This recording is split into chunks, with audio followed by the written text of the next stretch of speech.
you do have a remarkably special player in Justin Jefferson. I'm not telling any tales out of school. You got a good story for me where you're like, okay, and you can't choose the one-handed grab against Buffalo.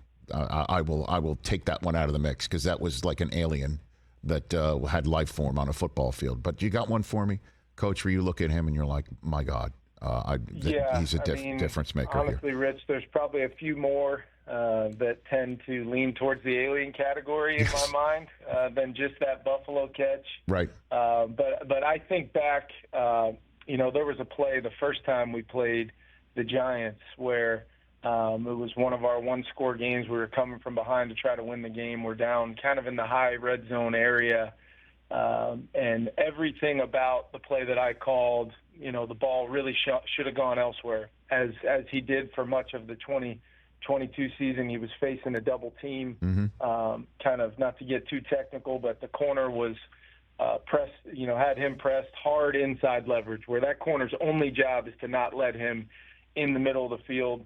We're about the 15-yard line, so there's not a bunch of vertical grass for him to then get the safety from depth who's doubling him off of him. But he was able to release, get vertical, and then while maintaining his speed and explosiveness, he makes a move at the top of that route to then run an in-breaking route, which not only was spectacular, but then to finish the play, Kirk to have the trust where really, on a chalkboard, you'd be saying, I can't go to Justin here, but he still gives him a look and puts it on him, and Justin's able to score what essentially was the game-winning touchdown for us.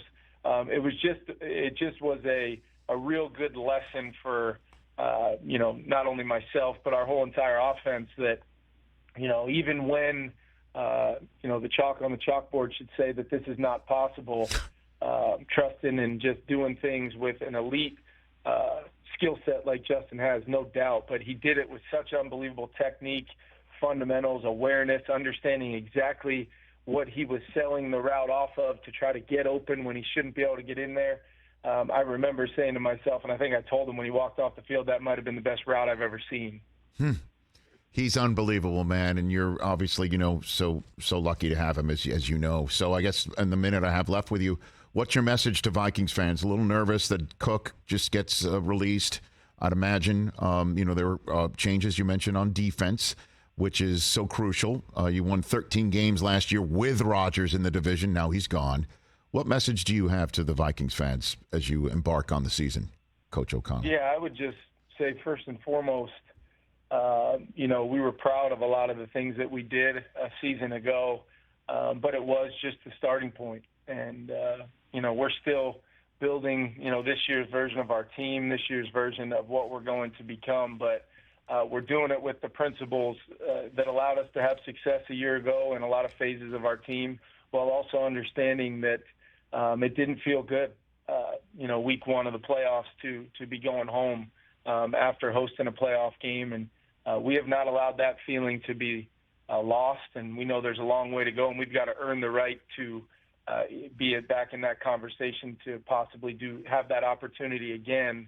But along the lines, we've started talking about the daily process being one of, are we living up to what we hope to be a championship standard? Are we giving ourselves an opportunity to truly look ourselves in the mirror and say we've earned the right with that daily championship standard of how we do all things around here to feel like we're, entitled to throwing our hat in the ring and trying to compete for a world championship, because it's a long way away, but at the same time, it's so important that all of our guys, coaches, players, everybody in this building understands that now needs to be the standard if that's where we want to go as an organization. And no better fan base in all of professional sports to get to speak with through your microphone, Rich, because we got the best fans and they deserve that.